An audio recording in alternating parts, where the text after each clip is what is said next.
And we are live. It is Sunday, June 21st, 2026. We are journeying through the Indies. Happy Father's Day, everyone. Uh, I'm a father. Jason here is a father. And, we're working even on the holidays. Oh, always work. Always working. That's correct. We are live. It is Sunday, June 21st, So how was your Father's Day, 2026. Matt? My What'd you Father's guys Day? do? Nothing actually. I actually worked. So my day job, I'm the director of IT for a company in Orlando, and I don't get days off. It's crazy. Between the work that I have to do, which is a lot of technical development work, infrastructure work, I also have to deal with anything that happens off hours. I have to deal with all the my. I have four employees under me, and all their problems are my problems. So Yep, been there's there. there's no time off. it's it's Been there, rough, done it. but it's Yep. it's rough. But when I knew it was going to be like that when I decided to go into IT, and I know what you signed up for, yeah. yeah, I know exactly what I signed up for. Yeah, and but how about yours? How was yours? Very low key. As you know, I'm still recovering from the knee surgery. Yep. Uh, my kids didn't have a chance to come out and sit on the couch with me. Yeah, But we talked. I'm moving around a lot more, so that's that's good. good. Yeah, that's really good. I'll see. Yeah, I have plans with my son for there's this week. We'll see if we can get my daughter out to do anything.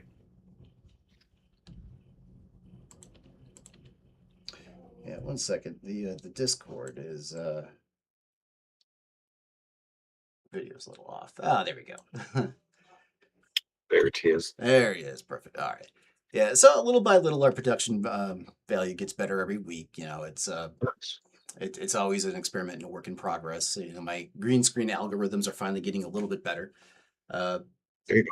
there's a hopefully the audio problems are cleared up. I tried to use two mixing boards routing through each other. They're both USB mixing boards, and it Mhm. was it was disaster. My audio sounded absolutely terrible, and there was such a bad delay because it was going through two mixing boards and digital instead of analog.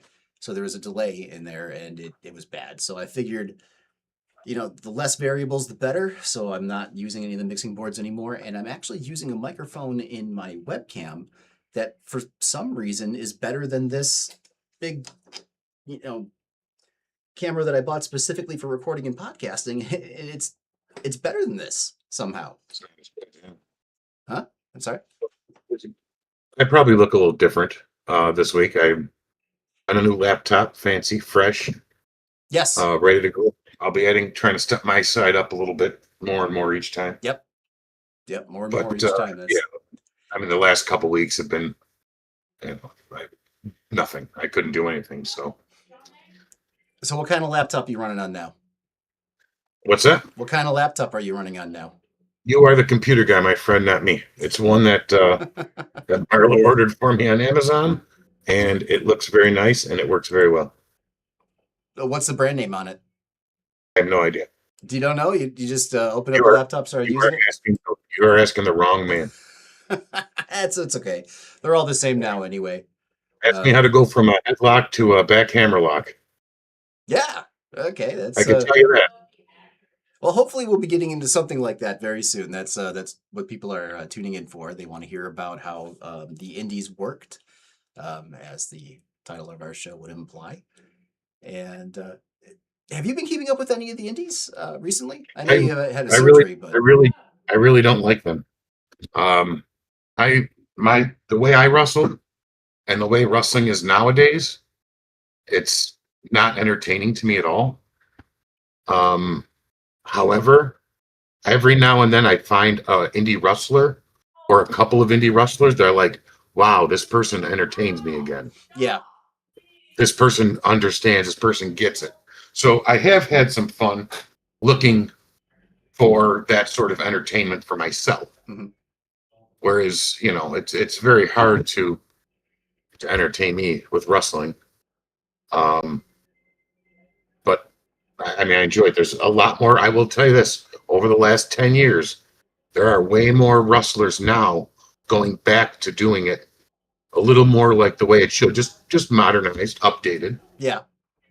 But it's definitely, I'm definitely seeing a lot more professional, basically professional wrestlers out there nowadays. What do you think was the major contributing factor in ruining it? I don't know. I'd have to start before that, I think, and break it down backwards. When I first started, it was 1997 in Charlotte, North Carolina. There was still a little bit of a remnants of the old territories. So there wasn't wrestling schools everywhere. They were all run by reputable professional wrestlers, mostly 99% of the time. Mhm. And it was really hard to get into and hard to break in and hard to stay in. And within like 2 years, guys would go to wrestling training for a month, quit, leave early, start their own wrestling school in their own town. And now these guys don't even know that they're not even getting properly trained. Mm. And they go buy their gear from Hot Topic. And for, I swear, from like 1999 until like maybe 5 or 6 years ago, it seems, it was just like, I mean, we used to call them backyarders because that was the only place they wrestled was in their Right. own backyard. But now they were on and promoting professional wrestling shows under the guise of professional wrestling. None of them, knew a handshake or spoke, the secret language. None of them knew anything. It just got so bad. There was so much of it. It was like they just wanted to take the lazy way out and not go through the proper training Mm. and the proper channels. A lot of promoters started their own promotions just so that they could wrestle because the real promoters wouldn't let them on. Yeah, that tracks. That tracks. I could definitely see Yeah, that I'm happen. sure there's still some of that nowadays. I'm sure that hasn't gone away completely. No, it hasn't. There's a lot of promotions out there that are half-assing. But it or imagine doing that it. was most of it. That was most of it for a period of time. Yep. Uh, and now as I look through and as I watch and as I try to keep up on what's going on, I'm noticing that trend the other way again. And I can't, I'm not sure what could have caused that correction back into professional wrestling. I don't know. It could be a multiple things. Do they actually sell wrestling gear at Hot Topic? No, they would just buy Hot Topic clothes. And Oh, wear they're those just in. buying the clothes. I was gonna say, I thought that Hot Topic was just for the trendy goths or whatever came after goths, the emo. They would wear those fishnet stockings from there as their wrestling gear Jesus and Christ. their shoes and their regular shoes. Oh, And I'm like, man. if you want to wear Doc Martens, that's fine. Go to a boot maker, any cobbler, anything. Have them take the big sole off and put a soft foam rubber sole on the bottom, and now they're wrestling boots. Yeah. That's all. Put some friggin' money into it, for Christ's sake. But you can't be You know? wrestling with steel toes, though, right? Oh, they would. They didn't know any better. Well, you shouldn't, though. Well, you shouldn't. No, you should have professional. Yeah. You should have your gear professionally made and unique to you as best you could. Is there like a reputable dealer or one company that is preferred among wrestlers, or is it spread out? There's so many nowadays. The last time I was actually ordering gear, there was several places you can go. When I first got into wrestling, there was still the place. It was in somewhere around Columbus, Ohio, and it was the lady. It was R&M, R&S. Somebody out there listening will know this because this lady's been around for years and she did all the WWF costumes. So going through her, of course, my one singlet cost me $450. Wow. But I could have worn that thing the entire 20-something years of my wrestling career. That's worth it then. It was amazing. And I got to go. I went there and I picked it up from her. And in her basement where she sews, she showed me like Tugboat's costume from when she made that. So she might even still do. I mean, I don't know if she's around or God forbid. But I mean, it was like back then there was like one or two places you go to. And a lot more have popped up since. And I'm sure there's a ton of different ones now. Mm. Is there like a preferred brand that you guys like when it comes to There's no brand. like knee It's pads all or custom. boots? Custom. Really? Okay. I mean, back in the late '90s and early 2000s, the Trace knee pads were very popular. I remember having those, but now everything should just be custom made. You know. Yeah. Yeah, And then that's the way true. they do the costumes nowadays, it pretty much every article is pretty much custom head to toe. You've seen it with some of the shows you've been to. Oh yeah. Yeah. You know, they could buy any knee pads and they have them covered with the material that matches the rest of their costume and gimmick. And It's easy to do that nowadays. I mean, I've recently been looking into making my own custom shirts, just because I wanted something unique with my own patterns on there, and you can get them done for anywhere between 20 to 40 bucks. Actually, there's higher if you want to pay more, but most of them I've seen are right around the 30 to $40 range just to make a custom button down shirt like this. Although this one's not a custom made. This one's actually official Bills gear. Go Bills. This is our Go Bill. year. This is our year. It's gonna happen. Josh Allen's gonna take us to the Super Bowl, and we're gonna bring home that Lombardi this year. It's gonna happen. it's happening. This is the year. Are you going to come up for that, or are you going to stay down there in Florida? I managed to come up for one game last year. I'm hoping to come up for another game again. I made a promise that we were going to come up more often to visit, and hopefully in the summertime and make it to some of the food festivals. Which, by the way, Buffalo, New York. For those, I would imagine most of our watchers don't live in Buffalo, New York, but Buffalo, New York gets a bad rap. But oh my God, the best food in the entire world is in Buffalo, New York. There's And nothing like it. yeah, and they have the best food festivals, and other cities come close, like Chicago, Detroit, New York City. They're all very good, but they're just not as good. And the pizza and wings are the best.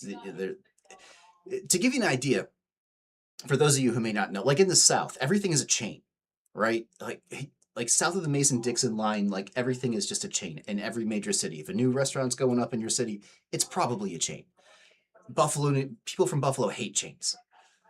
Chains come in, they're there for a couple months, and they go out of business. They're gone. A couple last, very few. Very few. Yeah.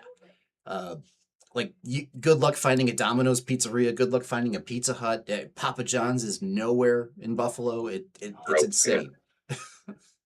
It's gross. So yeah, right. But word of warning: if you visit Buffalo and if you go get yourself a great Buffalo pizza, like from Lenova or from Bocce Club, it's gonna ruin pizza for you for the rest of your life everywhere. Yeah, you will never look at it the same way again. Yeah.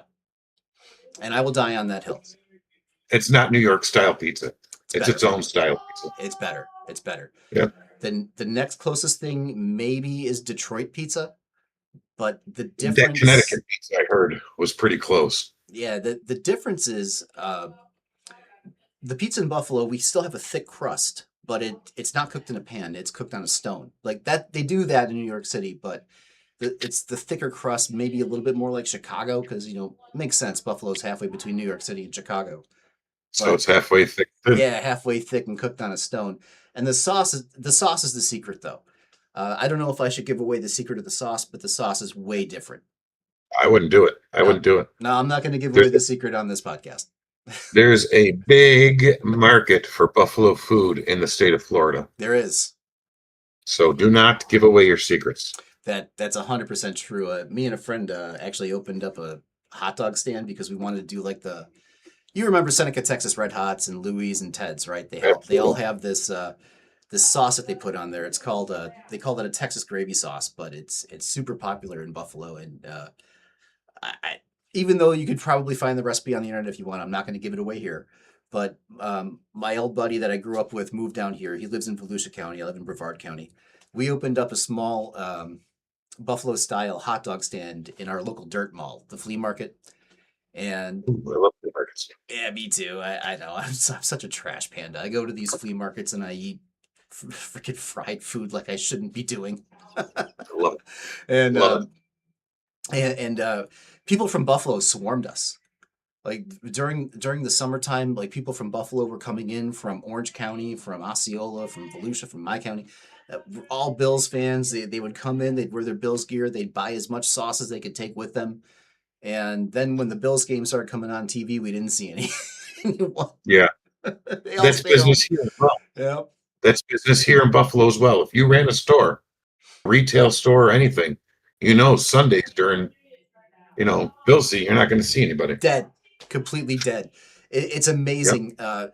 Like in Buffalo, our favorite grocery store is Wegmans. And even though they do It's exist in some other cities, it's like a main staple in Buffalo. It's like just a Wegmans. couple, not many. If you go to a Wegmans on Sunday, it's empty, dead, Oh yeah, completely dead. absolutely. You've never Yep. seen anything like it. It's usually mobbed. That's when I look at the Olive Bar. Yep. Yeah, and there's a lot of interesting places that they've recently opened that I've noticed when I was there in November.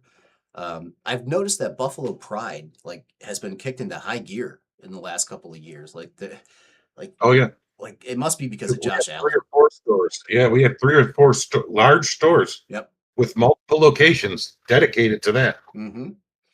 Yeah, we discovered a place called Bougie Buffalo. That was interesting. Have you been to one of those? No, no, I have not. Uh, do I look like I've been to a bougie buffalo? Yeah, I mean, you got the Sabres hat. You could have got it there. No, no. I got it at the Buffalo store or Yeah, the BFA store. they're direct competitors.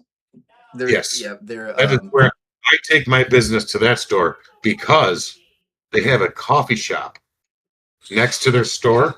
yep. That is the alarm for me to take my medication again. They have a coffee shop there, and the coffee is amazing. Yeah. Yeah, Buffalo's big on Absolutely. coffee too. Yep. Oh, did I tell you the biggest progress in this knee surgery? No, go on. Most people are still on painkillers 2 weeks, 3 weeks, up to 4 or 5 weeks into it. Mhm. Look what I'm on. Ibuprofen. Ibuprofen, nice. So, like I said, I think I might have talked. I don't remember the last podcast because I was out of my mind on pain and pain meds. Yeah, But I hate the feeling of being drugged right. or on. Oh yeah, we were watching. I had two highlights from Burke Havoc matches when we got through the first one. Uh, I don't remember the name of the person that she wrestled against in the first one, but in the second one, which we didn't watch, we could watch it if you're feeling up to it. But she wrestled a young woman called Megan Bain. Pain. Absolute smoke show, dude. You should see this woman. Uh, Sure. in a league called the GCW, Game Changer Wrestling.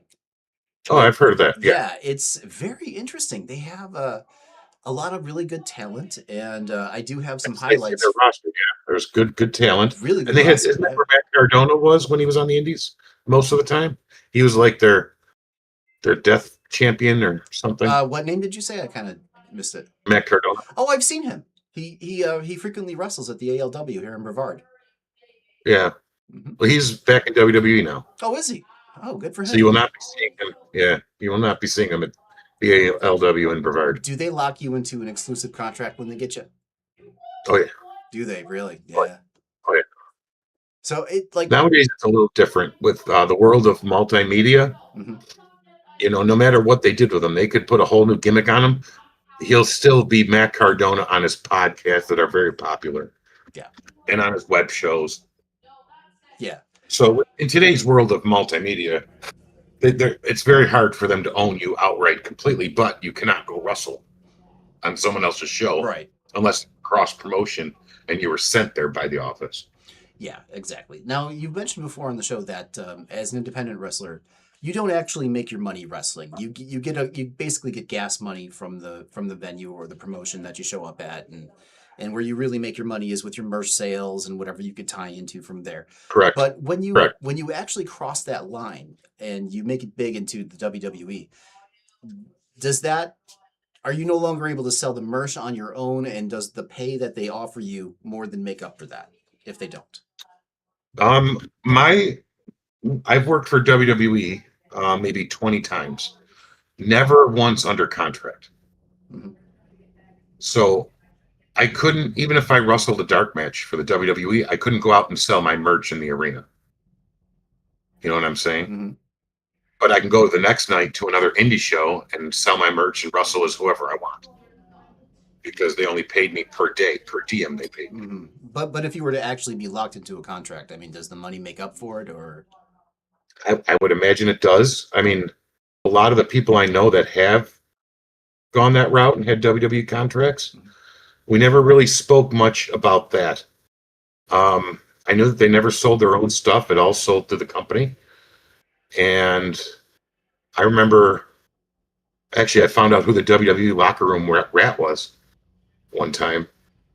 Some good friends of mine from the indie circuit signed with the WWE, and one of them got fined for not like wearing his gimmick in public or something like that at the airport. And he said somebody ratted him out to Johnny Ace, so they didn't know who. And I ended up seeing somebody rat somebody else out to Johnny Ace, like 3 people in a row. Like Johnny Ace literally sat him down and said, "What do you got?" And he goes, "This person did this, and this person did that, and this person did this, and this person did that." And I'm sitting there watching it. Like I'm just a per diem guy. I'm not. I shouldn't even be there. I'm in catering, trying to like eat breakfast, and I'm literally watching this. So I went right to my buddy Russ, and I'm like, "Dude, I found out who the rat is." And I told him he didn't. He did not believe me. He's like, "There's no way in hell," and anybody listening wouldn't believe it either. But Do I they saw it with my own eyes. do they just take their word for it? Like they don't do any kind of verification that that the thing that the alleged thing did or didn't happen? No, Johnny Ace was an asshole, and he would if like I watched him kick a guy out for having uh, uh what do they call it when you put like bleach in your hair and it's in streaks. Hair coloring, I guess. Yeah, whatever. The kid had a look going on the Indies, and he kicked him out of his WWE tryout because he had that look. Hmm, that's rough. Oh, but he wasn't even like, hey, listen, we're looking for a specific look. You don't match it. Let's take a look at you in the ring, see your moves, and don't do that to your hair again, okay? No, he's like you. Your hair's stupid. You're outta Get the here. fuck out. Yeah, he's like he swore to everything. Brutal. I'm like, what's wrong with these people? Oh, jeez. There was I have so many stories about getting in arguments with backstage management at WWE. So many. So what's the deal with the management structure in something like the WWE? How exactly does that work? Like I said, my experience is from 2006 to about 2010. Hmm. That's all different now. Now it looks a lot better. There's a lot more production. There's a lot more like what happened to that kid would not have I don't think that would happen nowadays. Yeah, no, it definitely seems a lot better from what I watch from behind the scenes media. It's totally different. If you want to know what happened back then, I'll gladly sit here and tell you every horrible story about how big of jerks most of them are. Oh, people love stories like that. Oh man, I think the last 4 times I worked for WWE was nothing but fighting with them. Really? Just What- stupid. Like 2010-ish? Yeah, 2010 was the last one, Mhm. and I don't even know if he still works there. I believe he did, but he got fired for something for just being an asshole. Which he was actually a really cool guy. His name was Mark Carano, and you kind of had to go through him to get in a way, like in a talent relation kind of way. Mhm. So he was a super cool guy in around 2006-ish when I first started working for WWE per diem here and there. Nicest guy, really cool.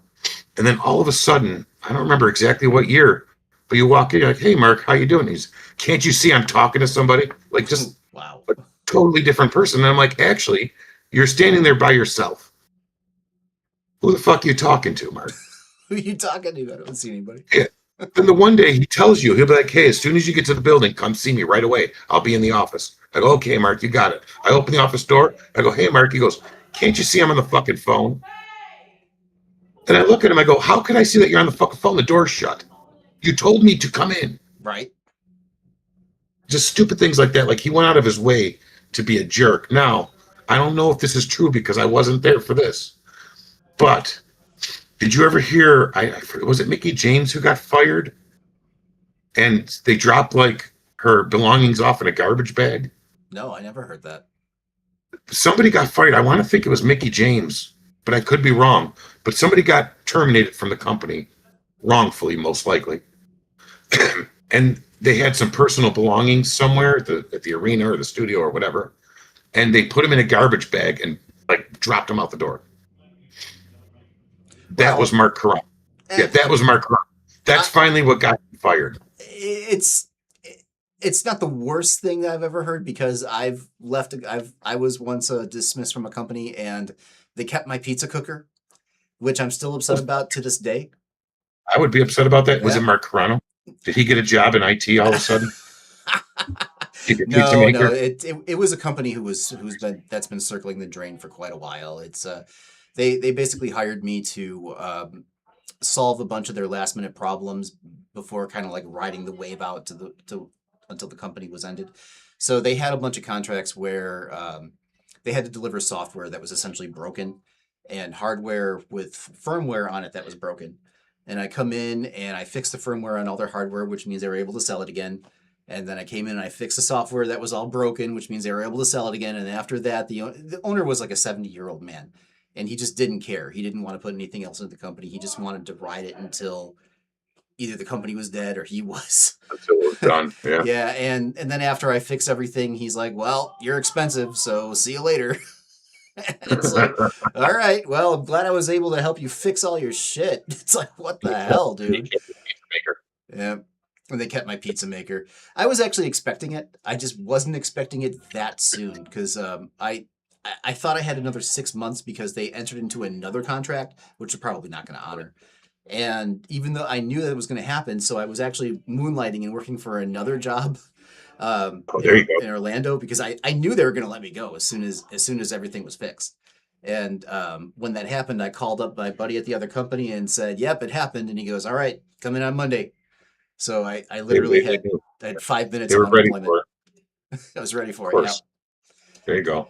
So yeah, that was fun. Good experience. But There's, no, there's, it wasn't that guy you were talking about. But I would have liked it if they put my pizza cooker in a garbage bag and left it out for me to come get it.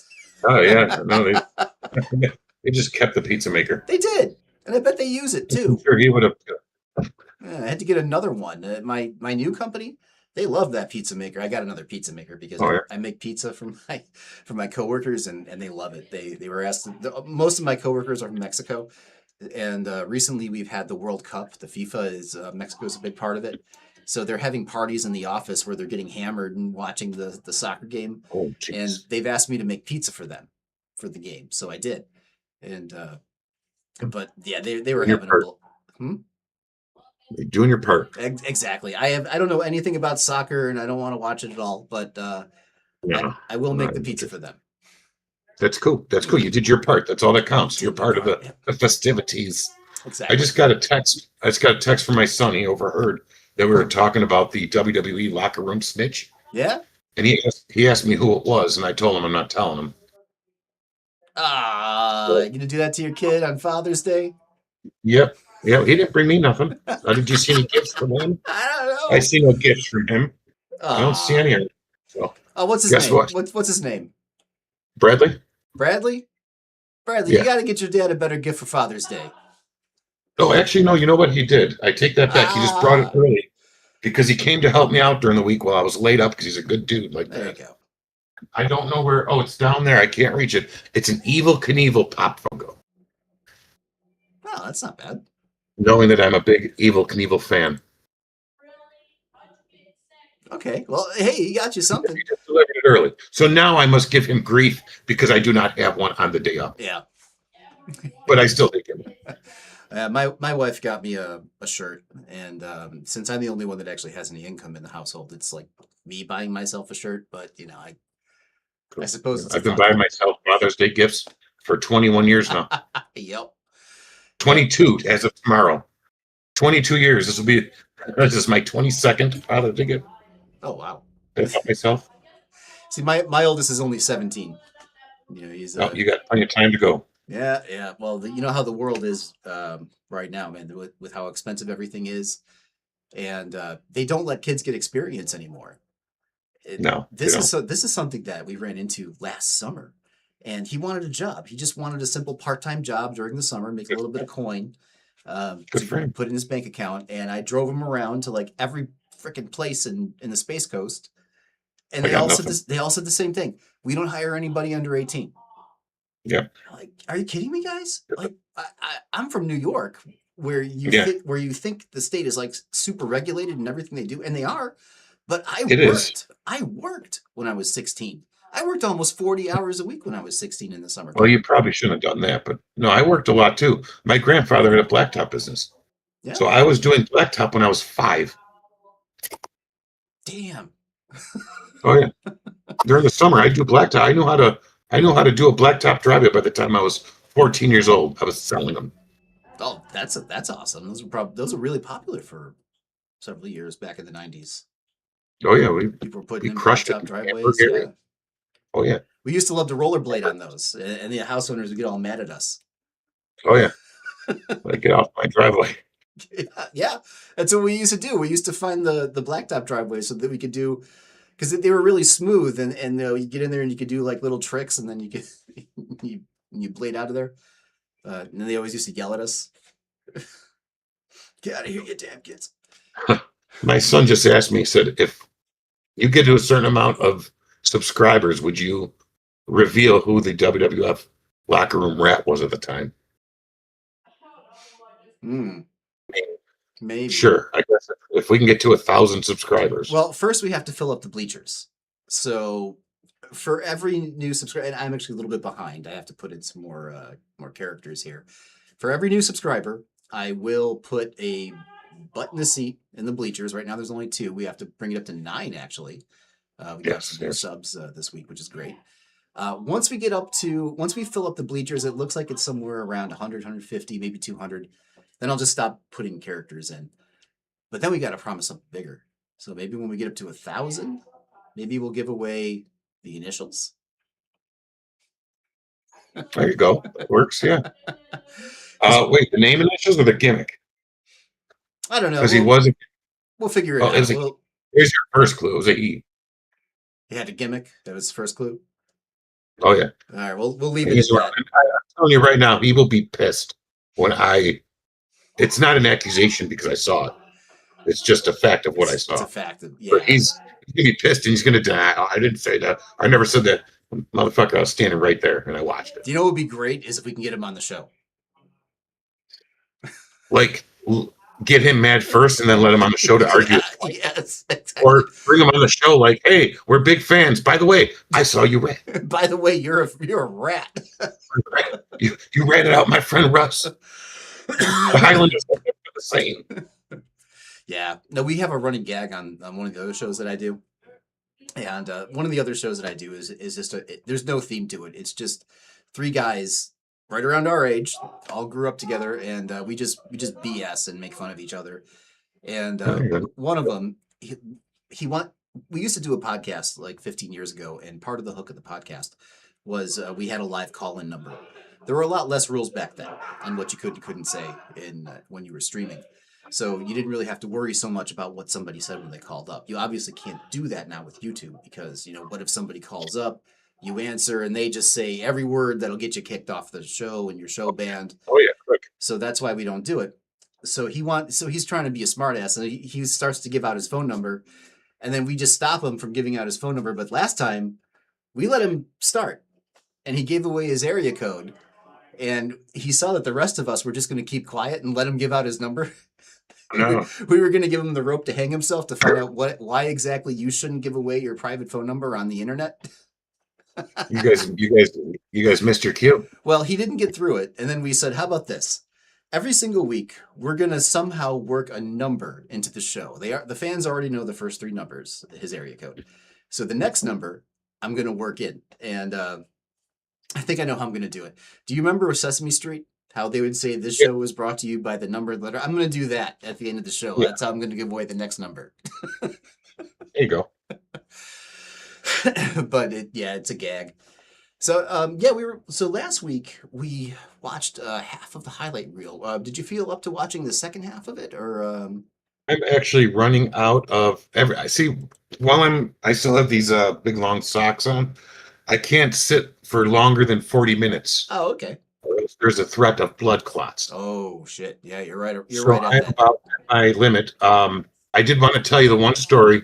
As you know, I have the the toy business, Retro World Toys, and I do the toy of the day video, and I did a video the other day on a very rare Sergeant Slaughter action figure, and at the end I plugged our podcast and I said, if you want to hear a really cool story about me and the Sarge in a wrestling locker room, tune into the podcast. So we'll see how many people. That's where a couple of those numbers jumped up from. and we'll see if they do tune in to listen. But if you'd like, I can commence with the story Yeah, go for it. and how cool it is. It's not just like a this happened, ha ha ha, very funny. There's more backstory to this.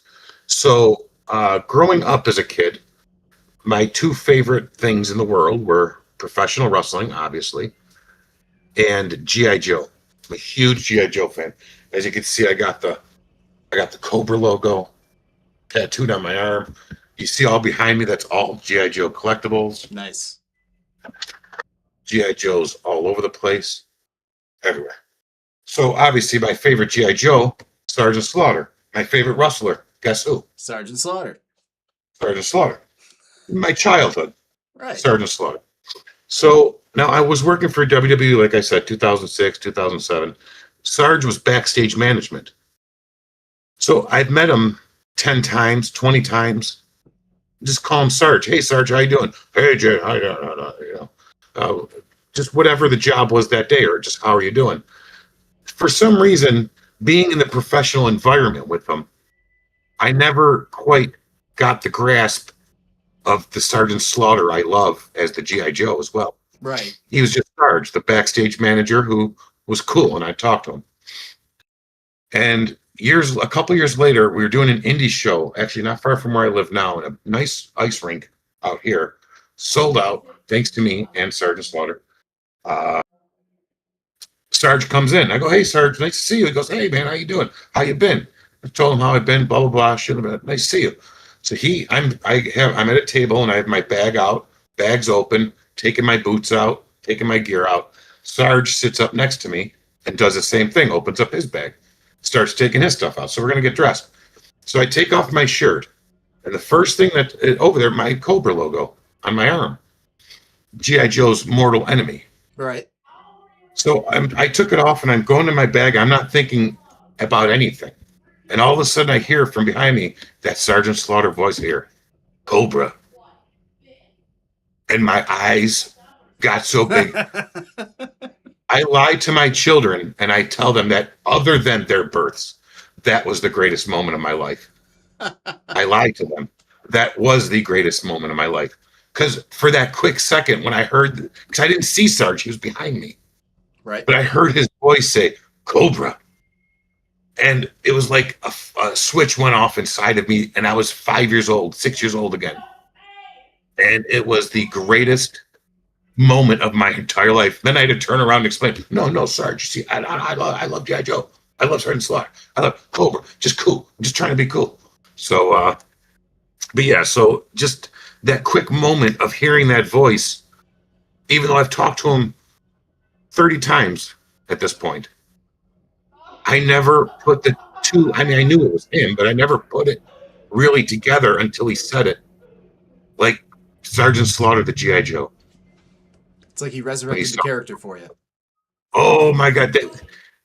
I don't know if Sergeant, he probably doesn't know this, but he had given me, if I would have passed away that night, I'd have been fine. Completely fulfilled. That was it. It's been all downhill since then. Yep. What else has happened? Well, everything after this point is just gravy. It's just gravy at this point. But yeah, no, imagine, try to think about that. Like, I've met him and it wasn't, because we were in a professional environment. Mm-hmm. So I never really associated him with that G.I. Joe and that wrestler that I loved as a kid. To me, he was the wrestler. I knew it was him, but we interacted differently because he was, making sure I was where I had to be when, or giving me advice. He was always giving me good advice. But it wasn't until he kind of switched into Sergeant Slaughter G.I. Joe character in the locker room.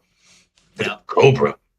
I'm like, oh, it's the greatest moment of my life. And the scariest, I had to explain to him I have a Cobra logo. To explain why you have a Cobra tattoo. It's like, well, if he should have got in character. It's like trying to hide the weather dominator in the arena. Oh yeah, I felt like a kid who got caught stealing the car from his parents when he's 16. I'm like, oh no, Sarge, no. You see?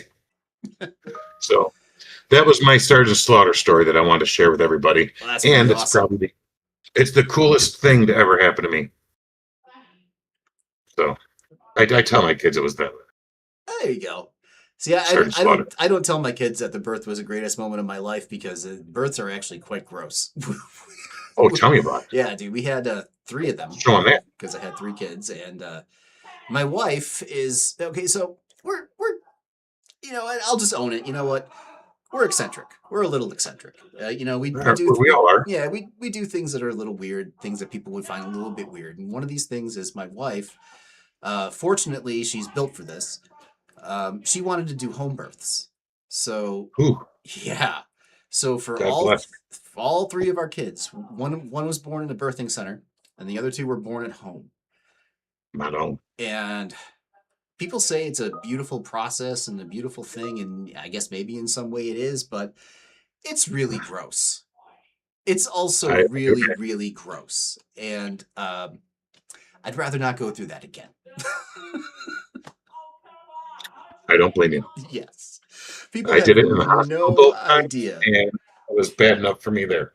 no idea the kind of stuff that you have to do. Like we had to hang on to her placenta for whatever reason for Not doing it. Not doing it. like, and that was in her, I don't remember why. Like we had to save it because of the blood because we might have needed. I don't remember the reasoning behind it, and I don't actually care to. I've seen one, and if there's anybody out there who's never in the room when their child was born or seen this, if you watch the G.I. Joe movie from 1987, when they get to the Cobra La laboratories and there's all those things pulsating around, that's pretty much a placenta. Yeah, so yeah, it's nasty, and yeah, it's gross. I remember I remember I had to beg my wife to throw it away. I'm like, there's no need. We don't need to keep it for. I don't remember the reasoning why we still had it. Because for parties? No, it was because I don't know if this is true or not because I didn't look into it, but something about like if you needed the blood that was in there for some reason, like a transfusion. I don't know. I didn't ask any questions. But as long as it's not weird, like bake a cake, right? No, we threw it away when I was able to. When I was like, all right, look, we don't need it. The kid's old enough. We all have blood. there's Right. We all have plenty of blood to go around. There's plenty. We can get rid of it. We can make it happen. I have friends too. We got plenty of blood. Yeah, it's like my wife is typo positive. I'm typo negative. I'm pretty sure the kid's gonna be fine. One of us will have the right blood. They'll be fine. Yeah. So yeah. All right, buddy. Well, I have reached my limit, unfortunately, but each week I keep getting better and better. You do, and hopefully that D is at 100% within 6 weeks. What is that? The recovery time? 6 weeks? 6 week? No, it's more like full recovery is about 6 months. Oh, ouch, that's but nasty. I'm getting a little bit more mobility each day. I'm still can't drive the car, but I could passenger for a little while. So that was exciting, actually getting out. I was like a dog on a road trip. I bet. After 2 weeks on the couch, yeah, and I was like, my head was out the window and my cheeks were flapping in the wind. Excellent. But yeah, no, next week, like I said, every week's better and better. So every week's better and better. Yep, we'll keep it going. I'll bring some more fun stories back. You guys bring up some subscribers, and I'll start leaving clues to that locker room rap. I have one plug. If you take a look at the screen, friend of mine, Russell's under the name Ryzen. His real name is Rob Kimball. He wrote a book called In Demand Indie. It is a great book, and if you are an aspiring wrestler, this is a must read. It's easy to read. It's not that long. Scan that QR code on your screen. You'll be helping him out. You'll be helping us out. And there we go. Have a great week, everyone. And we will see you next week. See you next week, everybody. Bigger, better, stronger. Go